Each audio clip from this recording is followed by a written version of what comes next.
আপনি জানলে অবাক হবেন, বর্তমান সময়ে একটা ছেলে পক্ষ আর একটা মেয়ে পক্ষের মধ্যে যখন বিয়ের কথা হয়, তখন ছেলের মা কি বলে জানেন? আমরা শুধু আপনার মেয়েকে চাই, মেয়ের সাথে আমরা কিছুই চাই না। এইরকম মিষ্টি মিষ্টি কথা বলে মেয়েকে বিয়ে করে তাদের বাড়িতে নিয়ে যায়। তারপর মেয়ের শ্বশুর বাড়ির কিছু আজাইরা মহিলা আছে, তারা এসে মেয়েকে জিজ্ঞেস করে, বাবার বাড়ি থেকে খালি হাতে চলে আসলা, কিছুই আনলা না? এমনকি মেয়ের শাশুড়ি পর্যন্ত মেয়েকে বলে, বাবার বাড়ি থেকে খালি হাতে চলে আসলা, কিছুই আনলা না? কোথায় থাকবা, কোথায় তোমার জিনিসপত্র রাখবা? অথচ বিয়ের সময় মিষ্টি ভাষায় বলেছিল, আমরা শুধু আপনার মেয়েকে চাই, মেয়ের সাথে কিছুই চাই না।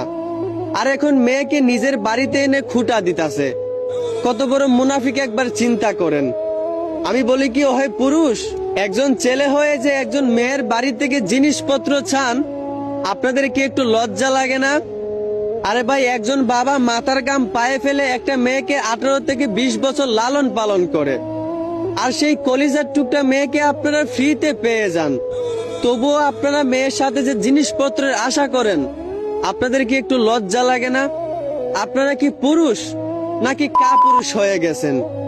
একটা কথা মনে রাখিয়েন, যেই পুরুষ তার শ্বশুর বাড়ি থেকে জিনিসপত্রের আশা করে, সেই পুরুষ কখনোই বিয়ে করার যোগ্যতা রাখে না। যেই মা বাবা তার ছেলের শ্বশুর বাড়ি থেকে জিনিসপত্রের আশা করে, সেই মা বাবা কখনোই প্রকৃত মা বাবা হতে পারে না। আশা করি বুঝতে পারছেন। ধন্যবাদ।